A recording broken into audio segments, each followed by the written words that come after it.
Presenta IEM, la Escuela de Negocios de la Universidad de Montevideo. A la prueba me remito, a la prueba me remito, a las pruebas me remito, a la prueba me remito, a las pruebas me remito, a la prueba me remito, a las pruebas me remito, a la prueba me remito. A la prueba me remito. Muy buenas noches, ¿cómo están? Bienvenidos una vez más a Las Pruebas Me Remito aquí en Nuevo Siglo Televisión. Hoy para tratar un tema que está en agenda siempre, la seguridad pública.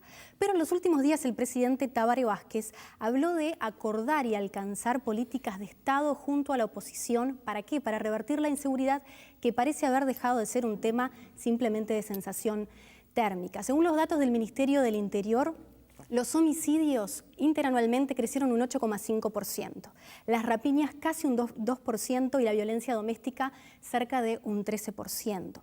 ¿Cómo se revierte esta situación, si se puede revertir? ¿Y dónde está la raíz de la inseguridad que está viviendo el país? ¿Está preparado el sistema político para un diálogo, para acordar políticas de Estado? Para discutir este tema hoy en A las Pruebas Me Remito tenemos a 4 representantes nacionales que voy a pasar a presentarles. Pablo Abdala, bienvenido, diputado de Alianza Nacional por el Partido Nacional. Gonzalo Sibila, diputado Partido Socialista, Frente Amplio. Gracias por la invitación. Muchas gracias a ti. Ope Pasquet, diputado Vallismo Abierto, Partido Colorado. Y Óscar Groba, diputado por Espacio 609, Frente Amplio. Muchas gracias a los 4 por acompañarnos esta noche. Abdala, me gustaría comenzar por preguntarle, como presentábamos el tema al principio, Vázquez citó a una conversación del sistema político para acordar políticas de Estado. ¿Está preparado el sistema político para esta conversación o debería el gobierno, el oficialismo, hacerse cargo de la situación de inseguridad? Bueno, yo creo que el sistema político no está preparado para, si no está preparado para negociar, dialogar y ponerse de acuerdo, debe prepararse cuanto antes, porque yo creo en las virtudes del diálogo y de la negociación y de los acuerdos. Lamentablemente creo que ese concepto general, bajado a la realidad que enfrentamos todos los días y a la coyuntura política, cuyos datos políticos internos indican que hay un gobierno con mayoría absoluta que no ha sido propenso al diálogo, que no ha sido propenso a generar instancias de intercambio con los partidos políticos. El presidente de la República lleva más de un año en el ejercicio de su cargo y no ha convocado a los líderes de la oposición, por ejemplo, y apenas nos ha convocado en cuentagotas para entregarnos proyectos de ley que después envía al Parlamento. Inexorablemente nosotros tenemos que decir que cuando se anuncia una instancia de diálogo como la que se ha anunciado, desde ya manifestamos nuestra disposición a ir a él, pero por supuesto somos cautos. Somos cautos, entre otras cosas, porque advertimos que el gobierno está atrapado en una situación muy compleja, que es la de la inseguridad creciente, respecto de la cual el propio gobierno no es capaz de dar respuestas.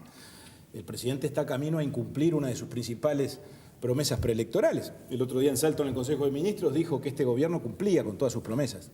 Yo creo que no cumple con todas, pero no hay duda que hay una con la cual evidentemente no ha cumplido, y repito, va camino a incumplirla, que es bajar las rapiñas un 30%. Las rapiñas acaban de aumentar, como tú lo recordabas muy bien, sensiblemente con relación al año pasado. Estamos casi en las 20.000 rapiñas por año denunciadas. De manera que ahí hay un problema grave. Y yo creo que el gobierno está en una especie de parálisis, porque está atrapado entre la necesidad, en función de su propia interna, de mantener a un mal ministro del Interior, que ya ha completado su ciclo, y además es preso de las diferencias ideológicas, que después nos referiremos a ellas, supongo, dentro del propio Frente Amplio con relación a la eventualidad de ajustes o de cambios de carácter legislativo.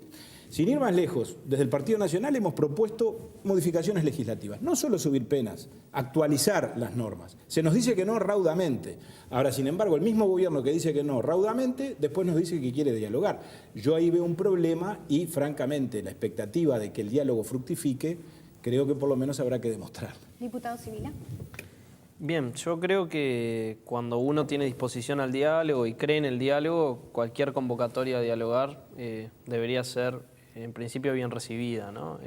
Pienso que si un tema necesita que haya mucho diálogo en la sociedad, no solamente entre los partidos políticos, sino con las organizaciones sociales, con la ciudadanía en general, es este tema, porque estoy convencido que hay raíces culturales y sociales muy hondas que hacen a los problemas de inseguridad y de convivencia que tiene el país. Así que me parece, primero, una convocatoria muy oportuna, y segundo, creo que todos los que entremos en un proceso de diálogo, en cualquier instancia y de la característica que sea, tendríamos que ir a ese proceso con la mejor disposición a encontrar salidas comunes, ¿no? Esto no quiere decir que nos pongamos de acuerdo en todo. Claramente creo que existen visiones muy diferentes sobre este tema, sobre sus raíces, probablemente tengamos tiempo para conversar sobre eso, sobre las medidas a instrumentar para revertir o mejorar los distintos indicadores que tiene el país en materia de seguridad pública.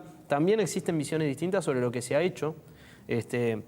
Yo creo que es innegable que en estos gobiernos del Frente Amplio se ha avanzado tanto en las remuneraciones de la policía, en el salario policial, que ha sido uno de los salarios sobre los que justamente más se ha prestado atención y más se ha hecho esfuerzo, en la profesionalización de la policía. Se ha avanzado en materia carcelaria, en descongestionamiento respecto de situaciones de hacinamiento que todavía persisten, pero que han mejorado, y el problema del sistema carcelario es un problema que hace también a la seguridad pública, y además se ha avanzado sustantivamente en políticas distributivas, políticas de carácter social que mejoran las condiciones de vida de las personas y reducen las brechas de desigualdad, y por tanto se supone, esperamos, que en un mediano plazo tengan efectos positivos sobre la convivencia y sobre la seguridad, más allá de que no hay una traslación mecánica de una cosa a la otra. Ahora, existen, y con esto termino, creo que visiones distintas respecto de las causas y respecto de los enfoques sobre este asunto, así que más allá de la importancia del diálogo, probablemente tengamos desacuerdos sobre algunos temas, y también está bueno que la sociedad los conozca y que se fundamenten. Diputado Pasquet, ¿su opinión? Sí, bueno, en primer lugar digo que me parece sano, me parece bueno que el presidente de la República llame a conversar sobre un tema que es la primera preocupación de la población. Celebro el cambio de actitud del señor presidente. Recuerdo que hace pocas semanas consideraba públicamente la posibilidad de remover a los representantes de la oposición de los directorios de los entes. Bueno, cambió el ánimo y quizás haya incidido en eso la sucesión de homicidios que conmovió a la opinión pública. Entonces, ante la magnitud del problema, es un problema candente, un problema político de primera magnitud, el presidente llama a conversar. Me parece prudente de su parte y adecuado. Hay enfoques distintos, seguramente. Pero bueno, si cada uno va a decir yo me aferro a lo mío y espero que los otros vengan a coincidir conmigo, ahí el diálogo no tiene sentido. Creo que lo razonable es buscar acercamiento, buscar aquello en lo que podemos coincidir, evitando, esto me parece importante, las falsas oposiciones. Cuando uno dice hay que ser más enérgico en la represión del delito, otro le dice, pero ¿cómo? ¿No te parece más importante ocuparte de las causas del delito? Y cuando uno dice hay que ocuparnos de las causas del delito, le contestan, pero vos querés dejar esto para dentro de 10 o 15 años, hay que combatir la delincuencia ahora. Digo, evitemos las falsas oposiciones y procuremos eso de lo que tantas veces se ha hablado, el abordaje integral. Vamos a ocuparnos de las causas, vamos a ocuparnos de los efectos, vamos a mejorar la acción policial, a mejorar las políticas sociales, vamos a mejorar la rehabilitación, vamos a trabajar en todos los frentes porque el problema lo exige, lo demanda. Y para hacerlo, propongo empezar por algo que creo que es elemental, que es ver cómo nos ha ido con lo que se hizo hasta ahora. En junio del 2012, después del asesinato aquel del pisero de La Pasiva, el Poder Ejecutivo presentó a sus ministros de Defensa, Interior, Desarrollo Social y al secretario de la Presidencia y planteó una estrategia para la convivencia y la seguridad con 15 medidas. Han pasado casi 4 años. Evaluemos esas políticas. ¿Qué pasó? ¿Qué resultado dieron? ¿Sirvieron? ¿No sirvieron? ¿Qué hay que corregir? ¿Qué hay que mejorar? ¿Qué hay que cambiar? Me parece que hay que empezar por ahí, porque si no estamos empezando de foja cero todos los días no tiene ningún sentido. Diputado Groba, ¿su opinión? Empezamos bien, ¿no? Es decir, la ciudadanía que está mirando este programa, la primera intervención del representante del Partido Nacional, ve con intranquilidad que hay un prejuzgamiento de la postura de este gobierno y del presidente respecto a un tema tan complicado como es el tema de la seguridad, pero tan complicado como el tema de la seguridad. Hace algunas horas, unos días nada más, por no ir más atrás, han habido situaciones delictivas increíbles, han habido disposiciones y actuaciones de los fiscales y de los jueces también increíbles, porque este tema de la seguridad es multimodal, abarca una cantidad de situaciones, ¿verdad? Entonces, esas situaciones de los fiscales y esa, como acusadores, y esa actitud a veces de los jueces, hace que el Ministerio del Interior y la Fuerza Policial y la propia ciudadanía piense que es como estar haciendo un pozo en el agua con los temas de seguridad. ¿Hay o no hay leyes para aplicar por los fiscales para que se cumpla con la ley? ¿Hay o no hay leyes para que en función de las acusaciones de los fiscales los jueces las puedan promover?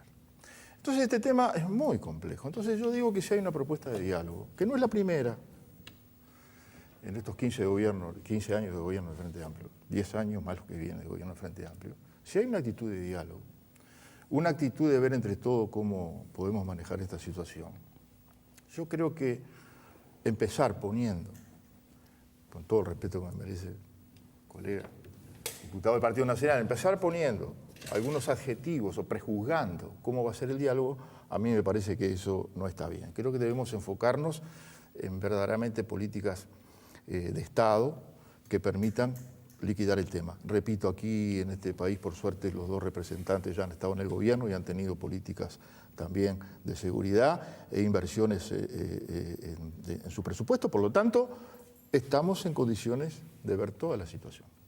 Les cuento, hay una encuesta de Latino Barómetro que dice que Uruguay, comparado con los países de la región, es uno de los países que tiene menor nivel de delitos. Sin embargo, la percepción de sus ciudadanos es el segundo país donde sus ciudadanos consideran que el delito aumentó después de Venezuela, con una realidad diferente. ¿Cómo hay que interpretar este dato? ¿Estamos los uruguayos con una alarma desmedida o estamos quizás con un empeoramiento de la situación respecto a nuestra propia historia? ¿Abdala? Sí, el tema es que a mí compararme con el mundo me importa, pero no me importa tanto como compararme con mí mismo. Es decir, la realidad de hoy con la que tuvimos históricamente. Y ahí es donde surgen las alarmas y donde yo empiezo a preocuparme. Creo que además no se le puede echar la culpa al sistema judicial, ni a los fiscales ni a los jueces. Me remito a las estadísticas que exhibió la semana pasada el señor fiscal de Corte, que es una jerarquía judicial de primera importancia institucional y que no es ni blanco, ni colorado, ni frente amplista, actúa como magistrado judicial. Y nos dijo con absoluta elocuencia que de todas las denuncias que con relación a los más diversos delitos se formulan todos los años, apenas la eficacia policial llega al 18% de las mismas, ni siquiera al 20%, ni siquiera a la cuarta parte. Y por eso la actuación judicial también termina siendo más baja, porque de ese 18% después se llegan a probar delitos y eso deriva en procesamientos y en condenas menos de un 5%. Ahora, no le podemos echar la culpa a los jueces por el 5%, si lo consideramos escaso, cuando la autoridad policial, que debe aprender a los delincuentes o a los sospechosos de haber cometido delitos, de que estemos en un nivel tan bajo, digamos, de esclarecimiento o de actuación policial. ¿Sibila? Sí, yo tratando de ejercitar un poco esto del diálogo, que creo que además es algo que la sociedad demanda, voy a retomar algo de lo que planteaba Ope Pasquet, ¿no? Él decía, no generemos falsas oposiciones. Y yo creo que no se puede discutir un tema de la complejidad y de la profundidad de este tema generando falsas oposiciones. O sea, creo que tenemos que trabajar en mirar justamente la cantidad de elementos, de causas, de factores, de modalidades que tiene este problema del que estamos hablando. Así que yo, en esto discrepo con Pablo Abdala, creo que el sistema judicial, creo que nuestro poder judicial, creo que sus articulaciones internas tienen que ver con este problema. O sea, son una parte, son un componente. No digo que sea el componente principal, no sé, no me parece que tengamos elementos como para ordenar los componentes y decir este es el primero, este es el segundo, este es el tercero, pero es un componente importante, entre otros componentes. Ahora, yendo a la pregunta que vos hacías y muy brevemente, me parece que tenemos que hacer un poco de ejercicio de empatía con las personas, con todas las personas, con nosotros mismos cuando sufrimos eventualmente un hecho de violencia. Los números, los datos, para la gente muchas veces resultan irrelevantes. Creo que lo que hay es una experiencia que uno tiene frente a la violentación de cualquier aspecto de su vida, frente a la violencia social, etcétera, que hay que respetar. Hay que trabajar con ese dato, que es el dato más importante, y hay que trabajar seriamente. Y eso implica mirar la complejidad de factores que sobre este asunto existen, ¿no? Pasquet, concretamente.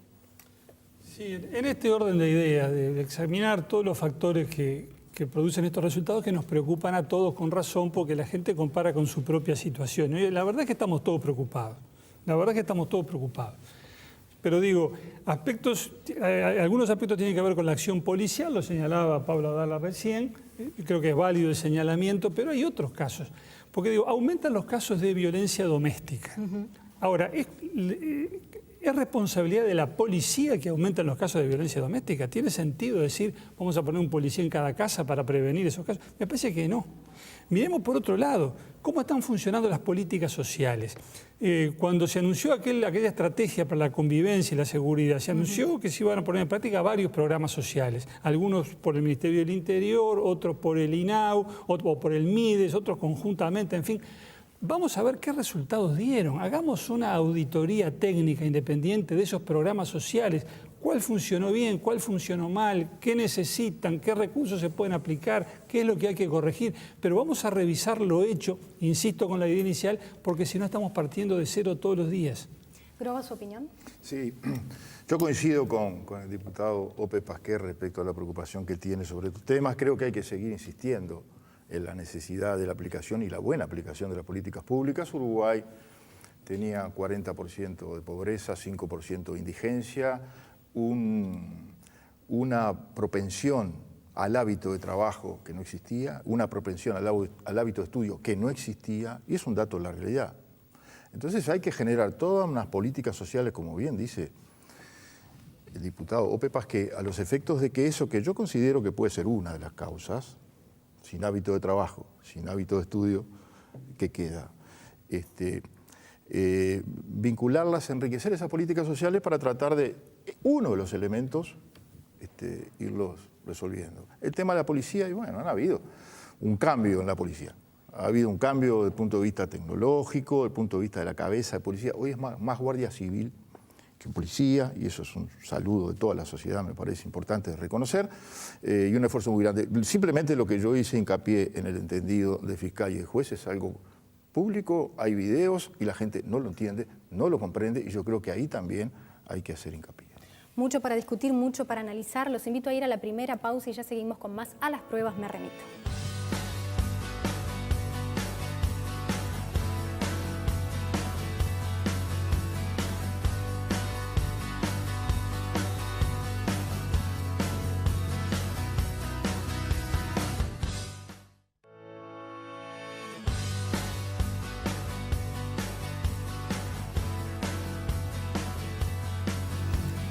En A las Pruebas Me Remito hoy estamos tratando el tema seguridad pública. Ahora vamos a hablar de medidas y propuestas. El senador Jorge Larrañaga propuso, por ejemplo, la inclusión de militares en la guardia.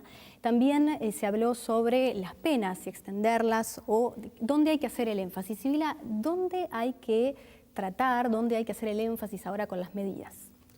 Bueno, bien, tratando de resumir, creo que tenemos una reforma judicial que tiene que avanzar. Eso me parece un tema central.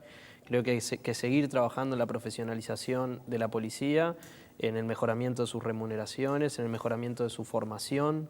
Creo que hay que seguir avanzando en políticas de convivencia que tengan que ver con poner al espacio público como un lugar de encuentro y no como un lugar donde se fomente justamente la violencia o la privatización del espacio público, que ha sido una tendencia creciente también en América Latina. Creo que hay que tener políticas de fondo dirigidas a reducir la segregación territorial. Hay una desigualdad que se expresa en el territorio y que hace también a los problemas de seguridad pública.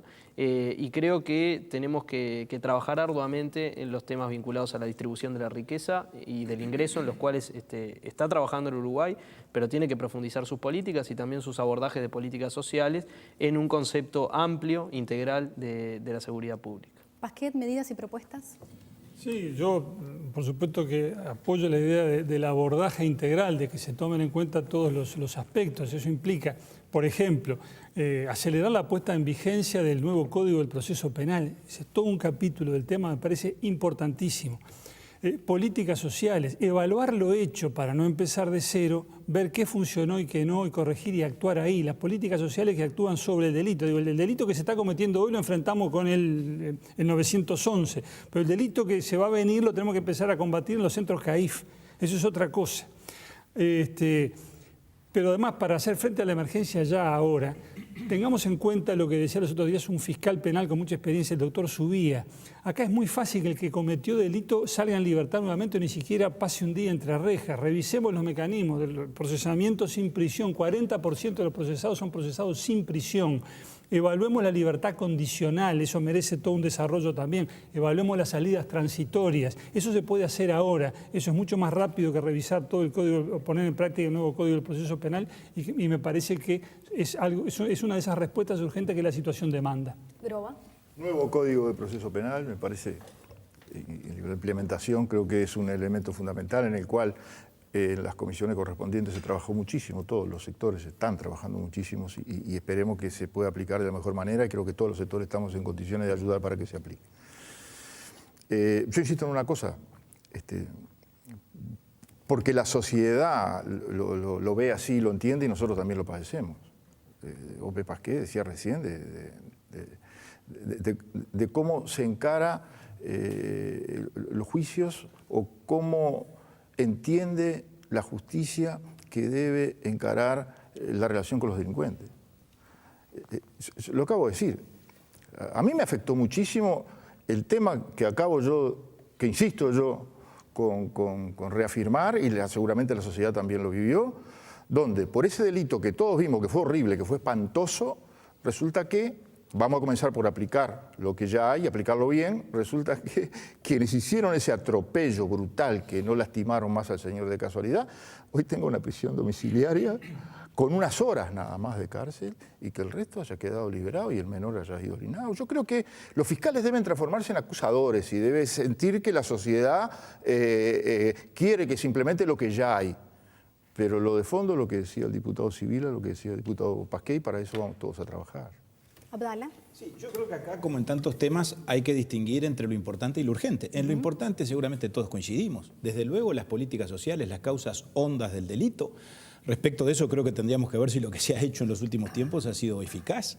Podrá haberlo sido desde el punto de vista social y desde determinados ángulos. En cuanto a las consecuencias en los niveles de criminalidad, me parece que evidentemente no ha sido suficiente, o por lo menos no ha sido eficaz el desarrollo de las políticas sociales, ni hablemos de la política educativa. Creo que sin duda hay que actualizar la legislación, implementar el nuevo procedimiento penal, aprobar el nuevo Código Penal, que hace muchos meses lo tenemos en la Comisión de Constitución, y son las normas sustantivas, que también eso hace al tema. Ahora, después está lo urgente.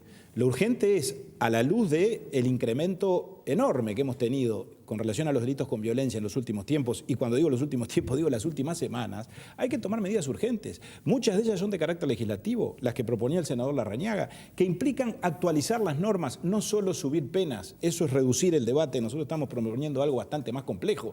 Ahora, para eso, para ponerse de acuerdo, como propone el ministro Bonomi, en limitar o reformular la libertad provisional o la libertad anticipada, que es un endurecimiento de las consecuencias penales, o para resolver sobre el tema de la incorporación de militares a colaborar como recurso humano en la gestión policial, tenemos que ponernos de acuerdo entre los partidos, pero tiene que ponerse de acuerdo sobre todo eso del propio partido de gobierno. El senador Lacalle Pou del Partido Nacional pidió la remoción del ministro Eduardo Bonomi, a lo que el presidente Tabaré Vázquez dijo que no estaban los planes del gobierno. ¿Debería ser cambiado el liderazgo, sí, no, y por qué, Sibila? Yo creo que discutir este tema desde esa perspectiva es francamente un reduccionismo atroz, ¿no? Esto ha sido recurrente. Durante toda la gestión de gobierno del Frente Amplio se ha pedido la renuncia de los ministros del Interior. Empezó con José Díaz, creo que al otro día que asumió. Siguió con los ministros que vinieron después, con Daisy Tourné, no me acuerdo si con Bruni, porque estuvo muy poco tiempo en el ministerio, pero después con Eduardo Bonomi ha sido también recurrente, además con una especie de visión un poco esquizofrénica, porque por momentos se pide la renuncia y por otros momentos hay actores de la oposición que dicen que Bonomi es dentro del Frente Amplio el que tiene concepciones más adecuadas en materia de seguridad pública. Entonces uno, la verdad es que no lo entiende mucho. Creo que no ayuda. Me parece que no hace al fondo de la cuestión y por ende no creo que ese tema tenga que estar, por lo menos siendo el punto uno de la discusión, como parece plantearlo a veces la oposición, ¿no? ¿Pasquet, sería útil remover al ministro? Depende de qué es lo que se piense hacer. Si el Poder Ejecutivo va a seguir aplicando las mismas políticas que ha aplicado hasta ahora, con los resultados conocidos, creo que no tiene sentido cambiar al ministro, porque sería además injusto atribuirle a una persona la culpa de lo que está pasando en materia de seguridad, así sea el ministro del Interior. Ahora, si el Poder Ejecutivo quiere digamos, cambiar el enfoque, aprovechar el diálogo con la oposición, nutrirse de opiniones nuevas, elaborar un nuevo plan en materia de seguridad y comenzar una nueva etapa, me parece que entonces es indispensable cambiar las que han sido hasta ahora las cabezas, las figuras visibles de una política que evidentemente fracasó. Groba, su punto de vista. Yo no estoy de acuerdo ni con el planteo de la calle Pou ni con el planteo de Larrañaga. Me inclino por el planteo del Partido Independiente, que fue lo que aquí comenzamos analizando. Pero quiero decir una cosa, a mí me alegra mucho que quienes hayan estado ya en el gobierno, tanto el Partido Colorado como el Partido Nacional, entiendan que hay que analizar este tema de la seguridad pública. Como dije, ellos ya estuvieron en el gobierno. Como dije, los presupuestos nacionales, están ahí, datos de la realidad, indicaron que el tema de seguridad para estos sectores no era demasiado importante. Basta ver cómo vivían los policías y sus familias para darse cuenta de que el tema de seguridad no estaba encima de la mesa. Y yo saludo esa posibilidad de ahora de cambiar aquella mentalidad para sumarse a la mejoría de lo que está haciendo el Frente Amplio, que es muy bueno. Estamos en presencia de un excelente ministro. Y voy a decir por último algo. Existe la Comisión Especial de Seguridad y Convivencia. La Comisión Especial de Seguridad y Convivencia, el ministro fue un par de veces y se dotó unos detalles y además invitó fuera de ese ámbito a una reunión en Coraceros, donde fuimos solo los frente amplistas, no fue la oposición. Por lo tanto, estamos frente a un ministro dialogador, abierto, y eso se va a notar cuando se cite a la oposición y podamos entre todos tratar de superar esto. Abdala. Sí, la calidad de vida de los policías antes era insatisfactoria y creo que sigue siendo insatisfactoria hoy. La calidad de vida de la gente, con relación al tema de la seguridad específicamente, por lo menos, notoriamente la gente vivía mucho más en paz antes que ahora, por razones que no son necesariamente o exclusivamente atribuibles a la gestión de los gobiernos, de los de antes y de los de ahora. Pero hay que remover a Bonomi. Mire, yo creo que es una discusión teórica, porque ya se sabe que a Bonomi no lo van a remover, porque el gobierno y el presidente Vázquez está empecinado a mantenerlo a cal y canto, porque tiene un problema político interno. Esa es mi interpretación, controvertible, pero es mi interpretación de los hechos. También digo, y quiero aclarar, en el Partido Nacional nadie comparte la gestión de Bonomi. Podremos eventualmente, por razones de oportunidad, unos plantear en determinado momento el reclamo de su renuncia y otros en otro. Ahora, que consideramos que es un factor de distorsión y que no está ayudando al diálogo que el propio gobierno está convocando, es absolutamente evidente. Que ha fracasado en el liderazgo de la Policía Nacional, no me da el tiempo, pero podría fundamentarlo. Y que no ayuda al entendimiento entre los partidos políticos, también es verdad. Porque el gobierno convoca un diálogo que empezaría el martes de la semana que viene y resulta que el propio ministro ayer dice, de las penas no se discute. Entonces, digo, ya nos está diciendo de qué está dispuesto a hablar y de qué no se va a hablar, en un diálogo que todavía no ha empezado. Ahora, el ministro dice de las penas no se discute y hoy venimos de discutir en la Comisión de Constitución un aumento severísimo de pena propuesto por Bonomi para el delito de abigeato. Y además nos propone restringir la libertad anticipada y restringir las salidas transitorias. Entonces, así es muy difícil entenderse. Yo creo que por eso Bonomi es un factor de distorsión. Los invito a ir a una pausa y enseguida volvemos con más A las Pruebas Me Remito.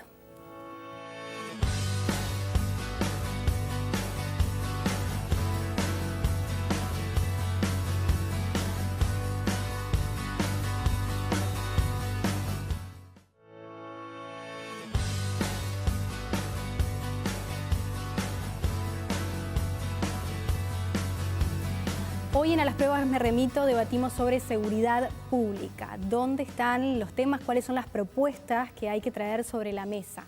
Ahora les proponemos a nuestros invitados, 4 representantes nacionales, a que puedan intercambiar preguntas entre sí. Groba, le invito a preguntarle al diputado Abdala. Yo quisiera saber, estimado colega representante del Partido Nacional, ¿por qué ese prejuzgamiento a un llamado del presidente y la fuerza política al diálogo? Un prejuzgamiento que en realidad, si lo vamos a analizar como usted lo ha analizado en este debate, como hay situaciones internas en el Frente Amplio y como hay una situación puntual, el diálogo no sería fructífero. Yo podría hablarle a usted también de las diferencias que hay entre la calle Pou y la propuesta de la calle Pou y las diferencias que hay entre Larrañaga. Y yo no creo, me parece a mí que haya una situación interna preelectoral que esté infundando ese tipo de diferencias dentro del Partido Nacional. Entonces, ¿vamos a ir como Partido Nacional en forma positiva al diálogo o continuamos con este prejuzgamiento de que no va a ser posible resolver los temas en este diálogo? Bueno, primero déjeme decirle que si el diputado Groba va a incursionar en el terreno de las presuntas diferencias internas del Partido Nacional y entre sus principales líderes, ese análisis le insumiría unos cuantos segundos, nada más, por lo menos si lo hiciera seriamente. Ahora, en segundo lugar, concretamente sobre su pregunta, yo nunca hablé de prejuzgamiento, yo simplemente dije cautela. Y creo que la cautela se funda muy claramente en lo que yo la fundé, en los datos políticos internos, en los antecedentes. Cuando nosotros advertimos que el presidente no ha sido afecto al diálogo, ha rehuido el diálogo con los partidos políticos por lo menos, excluyo lo que hemos visto por los medios, que no me parece mal, sus visitas al interior, las reuniones de los consejos de ministros en determinadas localidades, departamentos de distintos lugares del país, está muy bien, pero eso no es diálogo con los partidos. Ahora, diálogos con los partidos no ha habido. Es la primera vez en la historia democrática del Uruguay que un presidente democrático no convoca y no conversa con los principales referentes de los partidos de la oposición. Es la primera vez. Y que no se me diga que esto es de ida y vuelta, no, es de ida, porque el presidente debe convocar en primer lugar. Cuando eso no ocurre, cuando se convoca un diálogo social cuyo formato para nosotros tiene poco de diálogo y de social, porque lo que vemos todas las semanas es el presidente de la República hablándole al país y dando una especie de clase magistral, un día sobre la competitividad de la economía, otro día sobre la protección social. Eso no es diálogo, se le llama diálogo a lo que no es. Entonces, nosotros lo que queremos es ser cautos. Vamos a ir al diálogo. Cualquier convocatoria al presidente, por el tema que sea, vamos a ir sin que se nos diga claramente cuál es el objetivo o el propósito. Ahora, cuando vayamos, vamos a pedir precisiones. Queremos saber si sobre el tema de seguridad vamos a hablar con el presidente o vamos a hablar con una figura de reparto o con el ministro Bonomi, porque no es el mismo diálogo. Queremos saber cuánto va a durar el diálogo, porque el diálogo debe conducir a algo. Si no, lo que le vamos a hacer a la población es generarle una nueva ilusión y generarle, por lo tanto, una nueva frustración con relación a un tema muy sensible, que hoy nos tiene preocupados a todos y que tiene, yo diría, angustiada a la población. Nos guste o no, esto lo han reconocido voceros del Frente Amplio. Entonces, repito, no es prejuzgamiento, es cautela. Diputado Abdala, su turno para preguntarle al diputado Sibila. Bueno, mi pregunta al diputado Sibila es muy concreta. Tiene que ver con los planteamientos que desde el Partido Nacional hemos hecho, y también ha habido planteamientos en una similar línea o tenor del Partido Colorado y de los demás partidos de la oposición, con relación a ajustes de carácter legislativo, que por supuesto sabemos no es la exclusiva solución del problema, es un componente o una parte.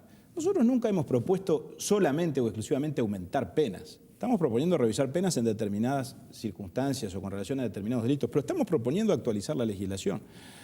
Por ejemplo, creando determinadas figuras que hoy no tienen consagración legislativa de carácter penal. Por ejemplo, estamos proponiendo, aquí se dijo, utilizar a los militares o el recurso humano de los soldados que eventualmente puedan ser capacitados e incorporados a la función policial. Y hemos escuchado opiniones a favor y en contra dentro del Frente Amplio. Con relación al tema de la participación de los militares, Bonomi en determinadas circunstancias dijo que estaba de acuerdo y propuso concretamente que los militares custodiaran las embajadas, los bancos. El ministro Fernández Huidobro dijo que está radicalmente en contra. Dentro del Frente ha habido legisladores en una posición y en la otra. Yo quisiera saber cuál es sobre todos estos temas la opinión del diputado Sibila y cuál es la del Frente Amplio, la actitud política del Frente Amplio frente a esto, a partir de lo que nos pueda transmitir el diputado Sibila. Bien, bueno, el Frente Amplio tiene definiciones programáticas sobre este tema, pero además las está llevando a la práctica desde el gobierno.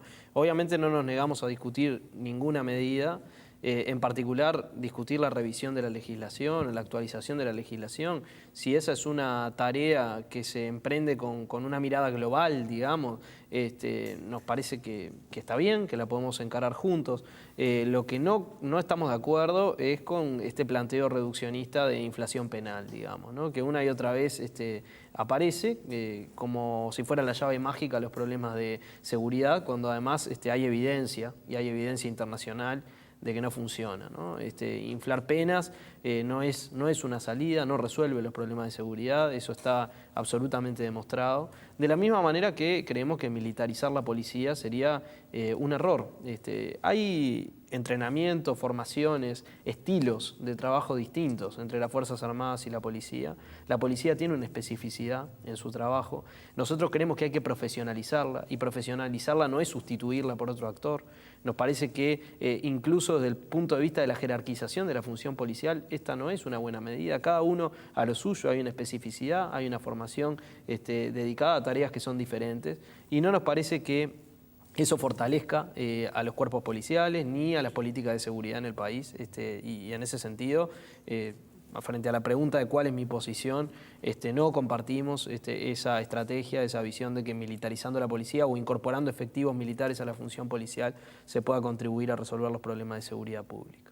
A pesar de que algunos compañeros suyos sí.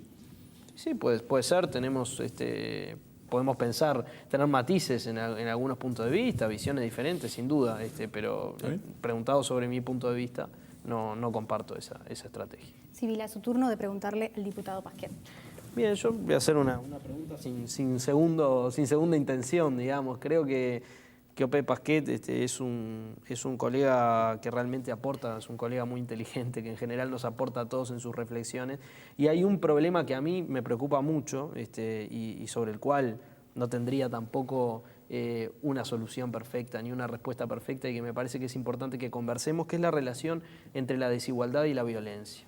Y me interesaría conocer el punto de vista de Ope Pasquet sobre esto, ¿no? Sobre qué relación piensa que existen entre estos dos factores, entre una sociedad desigual, como es intrínsecamente la sociedad en la cual vivimos, y los fenómenos de violencia, y qué medidas podríamos implementar, incluso desde el gobierno, para poder trabajar sobre esos factores y sobre su asociación, no solamente en las expresiones delictivas, digamos, de la violencia, porque creo que hay un problema generalizado de violentización de las relaciones sociales. Cada vez tenemos relaciones más violentas.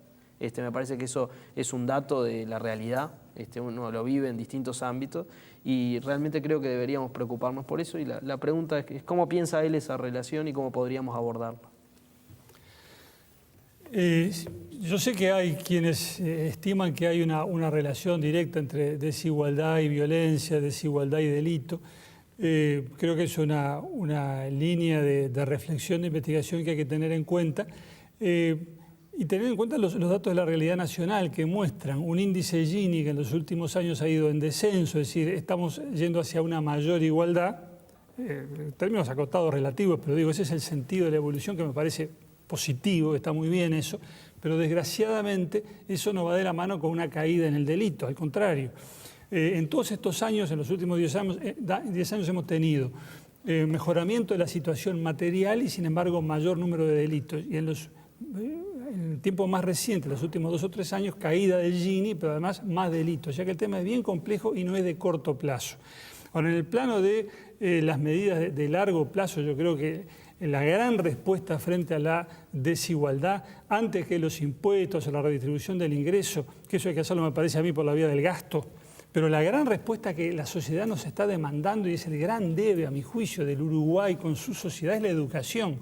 Tenemos que restablecer a la educación como un camino hacia la movilidad social ascendente. Esa es la respuesta, que los muchachos sepan que si se forman, si se educan, si se capacitan, van a poder vivir mejor que lo que vivieron sus padres. Eso es lo que hoy está en entredicho, y yo creo que si yo tengo que elegir una respuesta de largo plazo para el tema del delito, la respuesta está ahí. Hagamos una mejor educación y vamos a tener una mejor sociedad y vamos a tener menor delincuencia.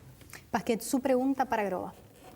Sí, vinculado con todo este tema, digo, en el 2014, en el plebiscito que se realizó conjuntamente con las elecciones nacionales, quedó desechada por la ciudadanía la posibilidad de bajar la edad de la imputabilidad para ciertos delitos muy graves.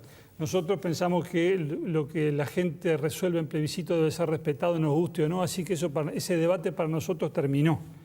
Ahora, le pregunto a un distinguido integrante del Frente Amplio, ante una situación social que nos muestra que los menores siguen cometiendo delitos muy graves, por ejemplo, estos menores de 17 años que mataban taximetristas hace muy poco, ¿qué propone el Frente Amplio? ¿Seguir como estamos o tienen alguna medida para proponer?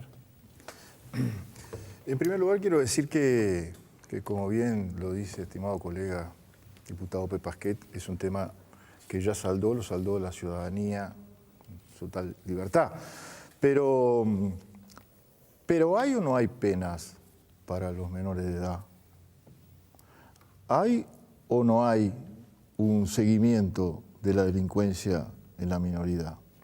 Usted que acaba de decir, diputado, que uno de los elementos fundamentales es la educación, y yo estoy de acuerdo con eso.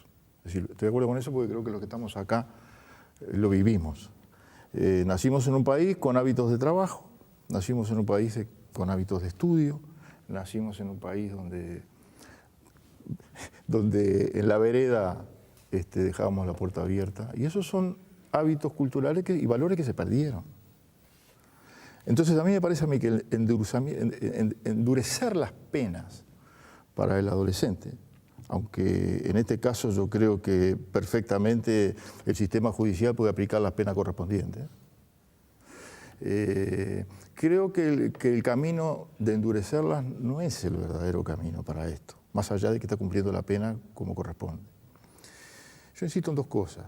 En primer lugar, que existen leyes penales que los fiscales deben promover, insistir, acusar. Y los jueces a la vez deben juzgar.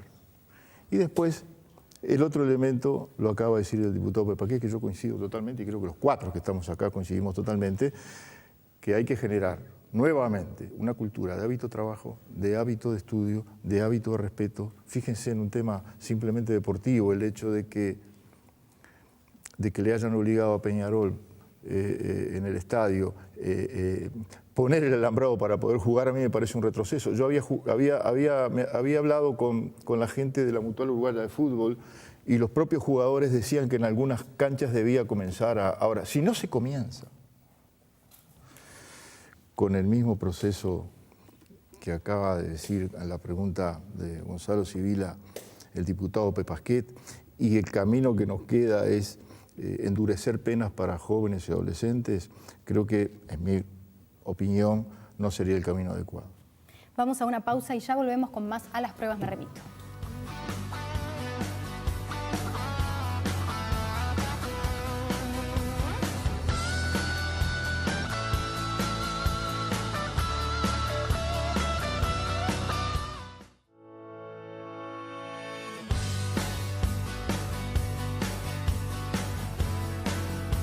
Hoy estamos hablando sobre seguridad pública en Uruguay. Me gustaría continuar, Ope, con la siguiente pregunta. ¿Qué factores han incidido en el desgaste de la seguridad en nuestro país? ¿Son factores internos como la educación, la pobreza, corrupción?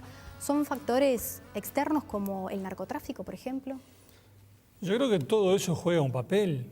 Acá hay un combo, por así decirlo, de factores que inciden en generar esta situación que hoy estamos viviendo y padeciendo. El narcotráfico, no tengo duda, la droga juega un papel en todo esto, eso es evidente, es un delito y un centro de actividad delictiva por sí misma, pero es también un factor que incide, que hace que se cometan otros delitos. El alcohol es también un elemento delictógeno de primera importancia. El consumismo imperante que hace sentir a tantos muchachos jóvenes que tienen que conseguir esto o aquello y si no lo consiguen por las buenas van por las malas, eso también incide.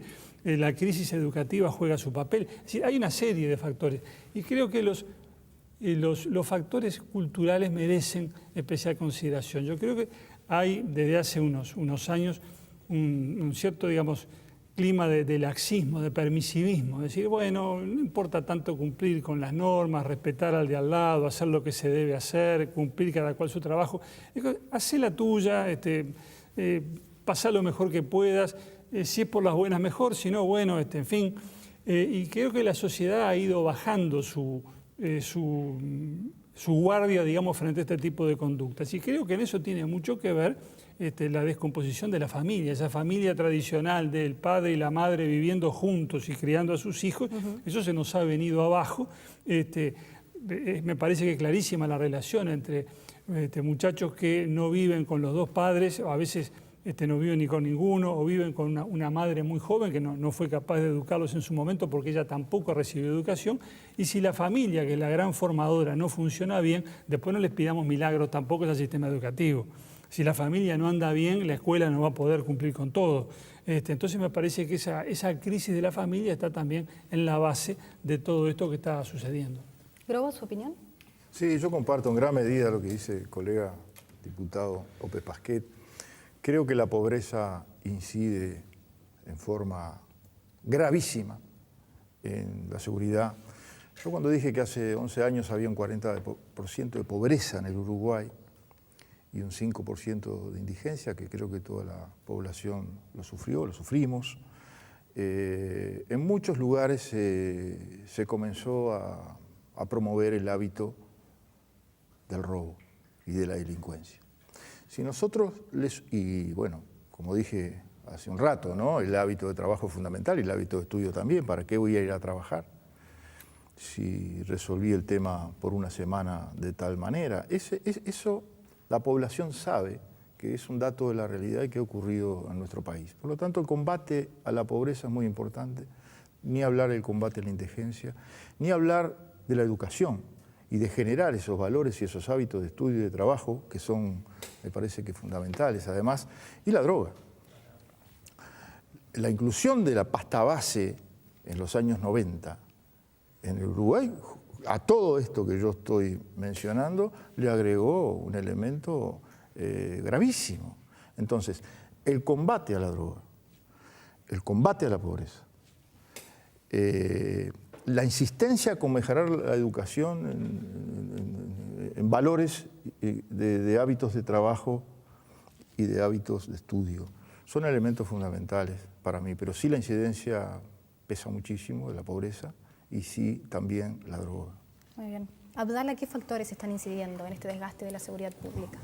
Bueno, sin ninguna duda se trata de una pregunta compleja que obviamente amerita o estimula una respuesta que debe ser compleja. Es decir, aquí no podemos simplificar el análisis, ni la discusión, ni la respuesta. El delito se ha convertido en un fenómeno multicausal. Creo que la realidad en la que estamos inmersos indica que las causas del delito se han diversificado y que además los procesos de cambio se aceleran. Entonces, obviamente, la respuesta del Estado, y no digo exclusivamente la respuesta represiva, es difícil de concretar y de que llegue a tiempo. Esto lo digo con absoluta objetividad. Creo que sin ninguna duda, obviamente, los fenómenos vinculados con el narcotráfico están generando estragos en la sociedad y están generando estragos en términos de que han operado un cambio cualitativo en la modalidad delictual, y es que tradicionalmente, cuando nosotros éramos chicos, por ejemplo, el delito era más un fenómeno individual. Era el rapiñero, era el ratero, era el que iba y robaba en un barrio y que aún robando respetaba, el punguista respetaba determinados códigos. Hoy la delincuencia deja de ser un fenómeno individual y se va volviendo un fenómeno más institucional, porque aparece en lugar del ladrón, del criminal individual, las bandas, los grupos, que no solo afectan o agravan o atacan a la sociedad, sino que además terminan generando muchas veces dificultades en términos de delitos que se cometen y de violencia que se ejerce entre los distintos grupos. Todo eso, sin duda, creo que pauta la realidad a la que nos enfrentamos. Y sin ninguna duda el factor educación es absolutamente esencial. ¿Por qué? Porque la pobreza ha bajado, pero los niveles de exclusión no. Yo creo que ahí es donde las políticas sociales, que nosotros las apoyamos con sentido crítico, las que ha desarrollado el gobierno del Frente Amplio, les ha faltado un componente, que es el componente de la educación. Cuando nosotros exigimos contraprestaciones, no lo hacemos por cobrarle algo o una contrapartida al que recibe una prestación monetaria. Lo hacemos en el sentido de que advertimos que asistiendo monetariamente es indispensable también que la educación juegue su parte con relación a ese ciudadano o a esa ciudadana. Y otro tanto con el tema de la política educativa propiamente dicha, que claramente está en crisis. Me parece que en eso todos vamos a coincidir rápidamente. Hay un problema en materia de educación. Y por supuesto, y termino con esto, frente a todo ese fenómeno complicado, la respuesta de los poderes públicos, cuando el fenómeno se generó, es tardía. Es tardía la respuesta policial y es tardía la respuesta política, porque yo creo que el Parlamento inclusive está en falta cuando nosotros demandamos la actualización legislativa. Del sistema en su conjunto. Sí, por supuesto. ¿Sibila? Bien, yo creo que el mundo en general atraviesa una crisis civilizatoria, digamos, ¿no? Basta mirar fenómenos como los del terrorismo, ¿no? Que estamos también en estos días analizando, pero a los que uno no le encuentra mucha respuesta. Yo creo que todo es parte de un combo, como se decía por ahí, de una crisis civilizatoria profunda que tiene por lo menos dos caras muy asociadas entre sí. Una de carácter cultural, una hegemonía de valores que propone básicamente horizontes de vida de tipo individual, concibiendo al otro más como una amenaza o como una competencia, que como alguien con quien construir un proyecto común, como alguien con quien colaborar o con quien cooperar.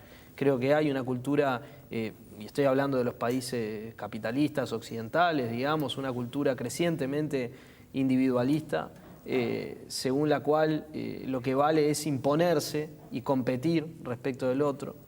Me parece que eso está asociado con una desvalorización de la dignidad humana. No se concibe a la persona como un fin en sí, sino como un instrumento para lograr algo. Y eso indudablemente hace que el valor de la vida se desdibuje, ¿no?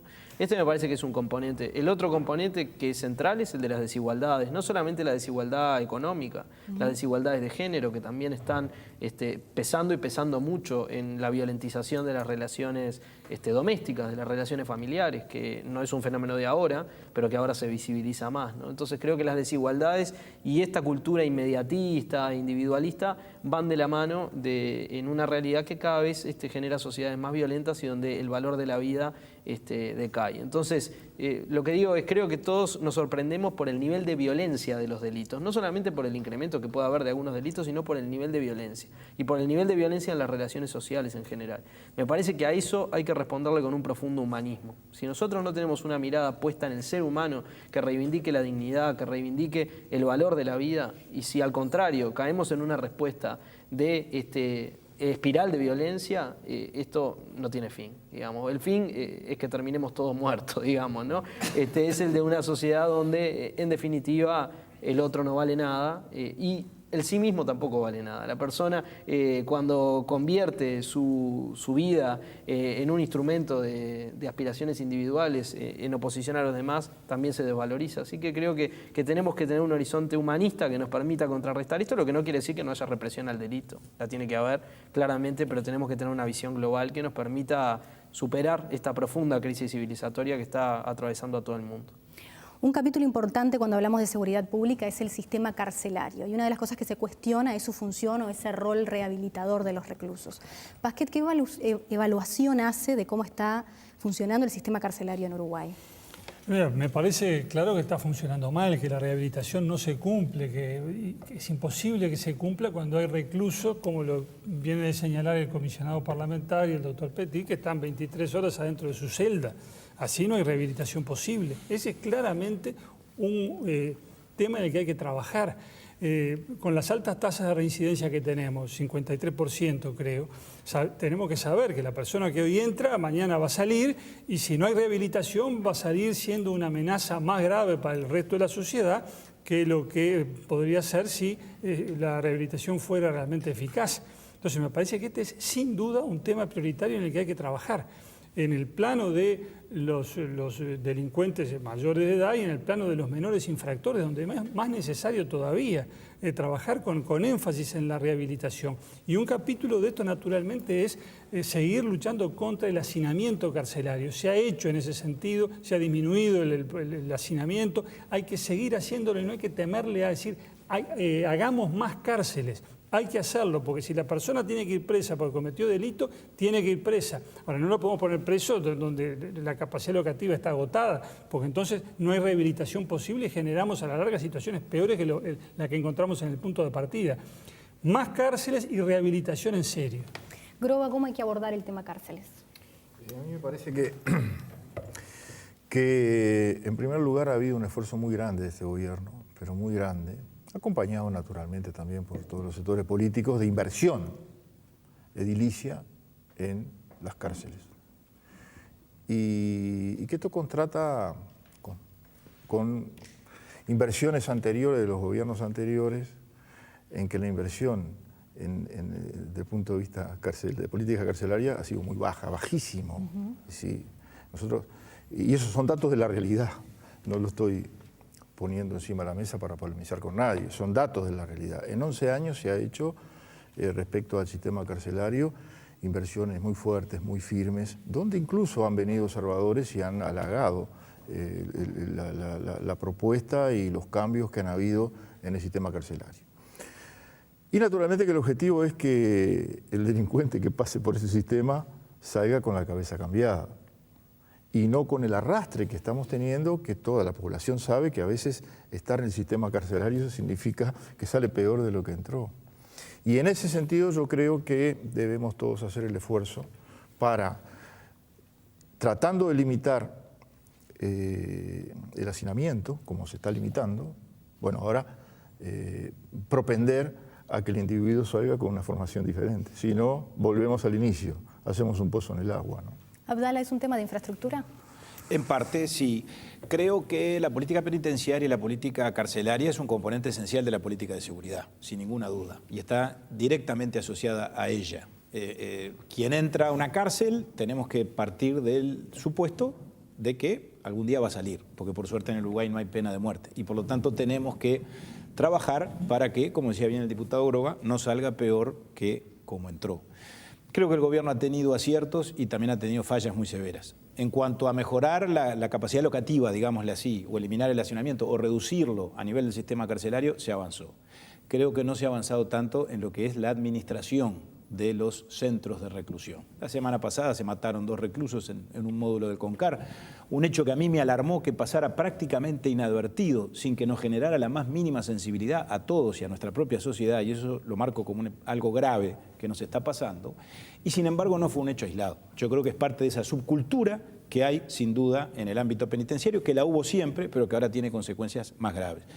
Los avances que en tal caso hubo a nivel del sistema de reclusión de mayores no los hubo a nivel de los menores infractores. Yo creo que ahí cerró el camino y en buena medida se incumplió un acuerdo que hicimos entre todos los partidos al comienzo del gobierno del presidente Mujica de que íbamos a construir un nuevo establecimiento. Se intentó por parches mejorar lo que ya estaba y nos ha ido como nos ha ido. Lamentablemente en eso estamos muy mal. Sibila. Sí, yo creo que hay 3 componentes que dependen directamente de los niveles ejecutivos de gobierno en este tema de la seguridad y son muy importantes. Uno es el de la efectividad, la eficiencia policial. Otro es el de las políticas de cercanía en materia de seguridad, el de trabajar con la sociedad en el territorio, los problemas de seguridad y convivencia. En esto las mesas locales de seguridad y convivencia que se instrumentaron desde el primer periodo de gobierno del Frente Amplio son muy importantes y creo que hay que potenciarlas. Y el otro es el tema del sistema penitenciario, de las cárceles, ¿no? Ahí son tres componentes donde yo creo que sí hay una incidencia directa de la gestión de gobierno en cualquiera de sus niveles. Indudablemente lo que dice el compañero Groba es así, se invirtió mucho a nivel de política carcelaria. También es cierto que hay que mejorar la administración de los centros, que hay que mejorar el funcionamiento de los centros. Las sociedades tiran un poco a la cárcel y a los manicomios lo que no quieren ver, ¿no? Yo creo que nosotros tenemos que hacer visible esta problemática porque hay personas allá adentro. Yo hablaba de la empatía hoy, tenemos que tener empatía con las víctimas del delito, como decimos. También tenemos que tener empatía con el que está dentro de una cárcel.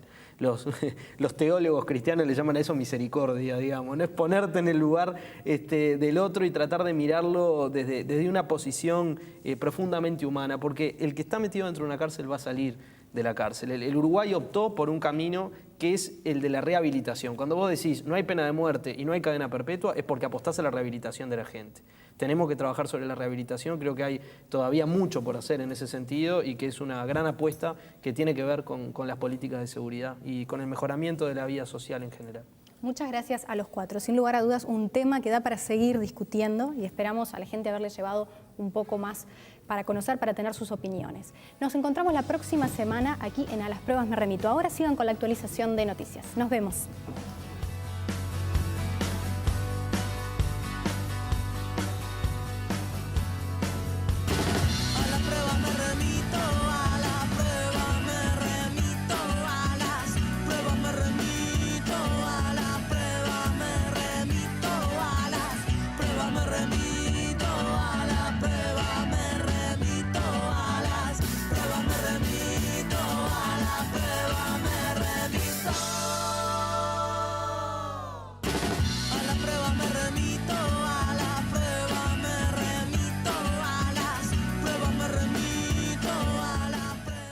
Presentó IEM, la Escuela de Negocios de la Universidad de Montevideo.